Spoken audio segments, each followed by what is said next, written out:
And it's Gordo here from Gordo's Games, and we're back with some more Digimon TCG content today. So I'm back on behalf of Legion TCG, the team captain for. Big shout out to them. And we're here for a deck profile. So we are trying to get this content out a bit more frequently. With current heat wave, it's absolute killer. I'm sat here just, French, just trying to do this thing for all of you. I'm taking my time out. I'm joking. I do this for fun too. But yeah, so we're doing a deck profile today for an EX02 deck. And hop straight into it. But if you do like the content, don't forget to like, comment, subscribe, and hit that bell for notifications so you know when this content goes live for you. Moving into it. Okay, so we're just going to go straight into the profile. No mess around. We'll start off with the X. So run 5X. Reason run 5, it's a black deck, and generally the games tend to go on not go on for quite a while, but you tend to lose your stack of black. So run 4 Hotmon. Whilst you have a black Tamer in play, this Digimon gets 1000 DP. Comes up quite often. Definitely the one to go for. The one I would go with a Pokemon. Cycle of the card. I was originally going 4 and 1. Of how the deck's playstyle is, you just need the Pokemon can be there to cinch some rookies back or another. So moving on to level 3s. We went 13 here, but we'll go through, we'll check. So run. What's on a reason one? All around very good card. You see this quite a lot next antibody, just the idea of giving an additional security check if the Digimon's DP is 13k or more as inheritable. Or if you have it on board alongside a Digimon that's got 13,000 DP, it has piercing as well. So it's quite a threatening card when it wants to be. And at some point, if you see your opponent, if your opponent sees you sat there with a full-on stack, and you throw this down to pass turn, they're less likely to want to swing at you because they know you're just going to check straight through the body of their Digimon and get checks off in security as well, so you get maximum value. Moving on next, we run 4 Chikori. This card never used to come up in security for me at all. It was always hand, always tragic. I've learned to just live with it. If I see it, just straight off it, it's no problem. But it has been coming up in security quite a bit at the moment. And the value this card does in those scenarios, yeah, sometimes it can be a pain. Let's say, for instance, Black War Grey. They go into Black War Grey, we de-digivolve them. They get to go through the whole thing over again. Whilst so that's double pop on tape this deck. That kind of stuff. Moving on. Next we have one of Agumon. On play, reveal top 4 cards to your deck, add 1 card with Greymon in its name and 1 card with Dragonkin in its name. So we are running a small engine which is applicable with this, that part here. We run 2 Monodramons, which is basically the Patamon black. Reveal top 4 cards, add any black Tamers to your hand. So if you reveal 4, add 4 Tamers to your hand. It can be potential great value. And then we run 2 Commandramon. Comes up because it's a vanilla sometimes, otherwise it's the Dramon. That's the main. So 13, I was right. Going into level 4s, we run 10 here. So to start off, we run 4 Cyclomon. So to go along with the Agumon that I showed earlier, it can add this because it's Dragonkin, so it allows us just to search for level 4s and get those in hand. Trying to unbrick bad hand basically. I was running the Agumon at 2, but I kept seeing it at the wrong bottom deck or the wrong thing, so I've cut it down to 1, just to try and create a bit more synergy in the Commandramon to a 2 of, so that one of my teams can at least add the command. The other level 4 we're going for is 4 Strigemon. So as you can see, we're going into the Justimon line. Once again, it's Dragonkin, so the Agumon can add it. This can also be added after Ryu as well.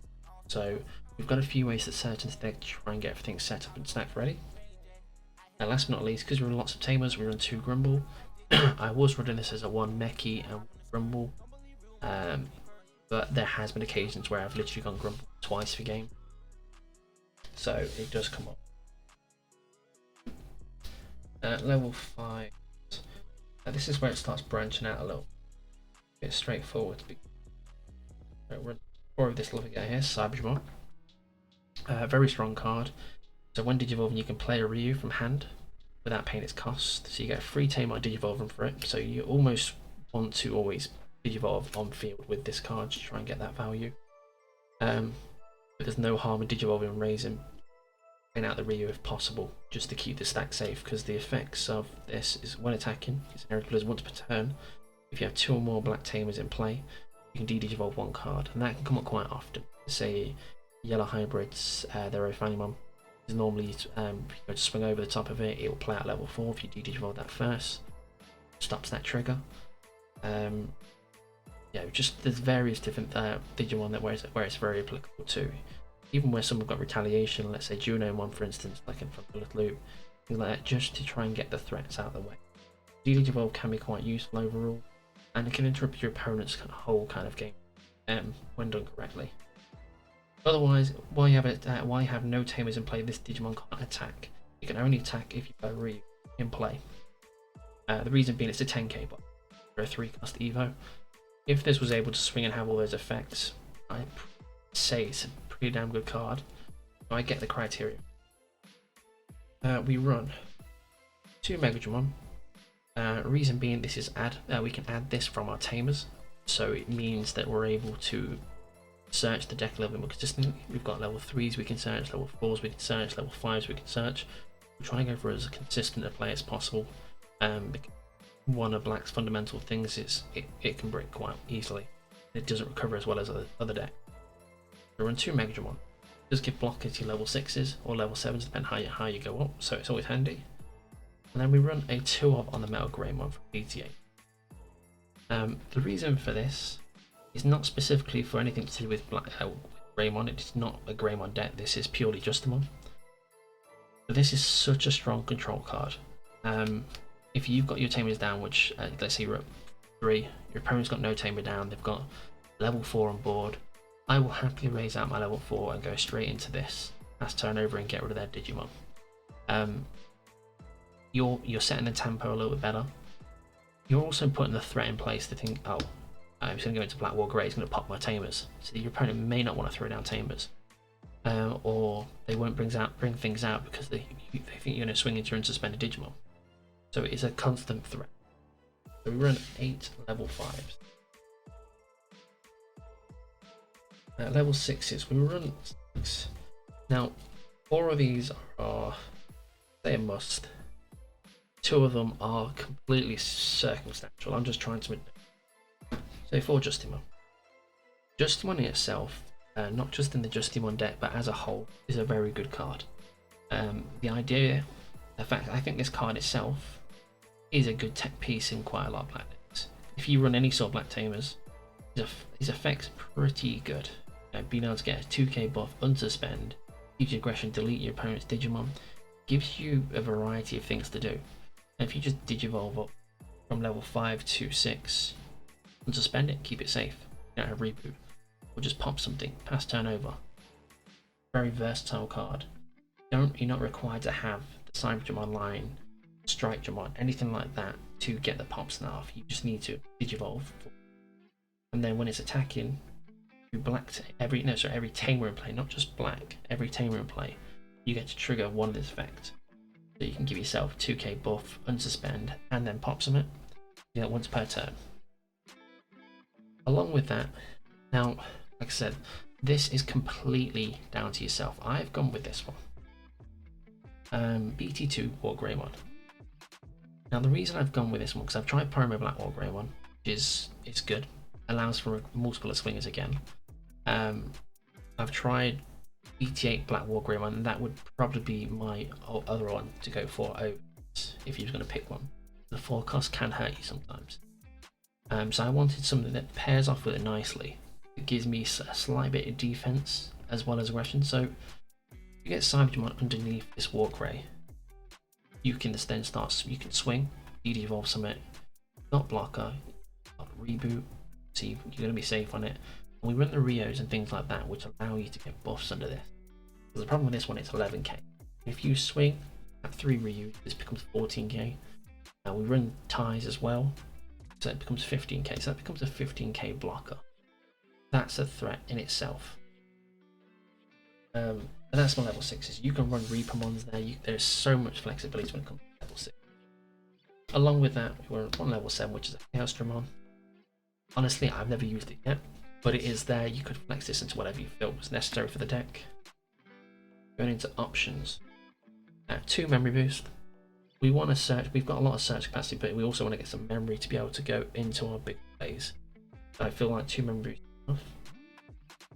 2 Iron Fist Onslaught. I was running, try the Zubagon Punch, I didn't like it. I felt like the deck had no response and security, and it just got steamrolled all the time. I was running more Ultimate Flares than Iron Fist, but I think at the moment I think Iron Fist is just better. Going into things like Reaper and that, just being able to hit their biggest stack is always good. Chance of clearing out multiple things. I just generally think this one is in a better position because like things like Mass State, not a lot start for level 3. A lot of things are hard casted more so at the moment, or part of the stacks are moved down. And like there's lots of hybrids around, so Ultimate Flare taking them back down to a Tamer isn't always the most practical. But we do run a 1 of Ultimate because there are scenarios where that comes. Then off the back of all that, we'll go to Tamers. I run 4 of the Rio. I feel it's necessary. It's a great search engine. You want to see as many as possible. With decks like Black War Grey around, obviously if you've got 2 of these out and they go in Black War Grey, you're losing a lot of momentum, and you've got no way to recur these back out. So just having the 4 quite a lot. And if you go out from security, it's more. Run 2 Izzy. Our miniature version of a Hammer Spark from security also gives me some visibility whether or not what my play should be. So for example, if I Izzy, I'll then decide if I want to go Agumon or if I'd want to go Monodramon. Let's say I Izzy and reveal 3 more Tamers. I know for a fact Monodramon's the better call. Or if I'm missing pieces, I Izzy first. I can then go Ryu following after to add a Justimon to the piece I need. And then finally we're at 1 of tie. I have considered whether or not to go 3 tie and then put the Izzies. But at the moment this ratio has been working out. The 1 of tie has been coming off. So that is Justimon deck. I've playtested it quite a bit, and to be honest, it has been performing quite well. It is a road deck. I'm not going to sell it as a top tier deck by any capacity, but I do think he can take some clean games when he wants to. So give it a try. Let me know what your thoughts are. If there's anything you change in the deck or any input you want to pass back to me, by means leave it in the comments. And don't forget to like, comment, subscribe, and hit that bell for notifications so you know when this content goes live for you. Thanks for stopping by at Gordo's Games, aka Legion TCG.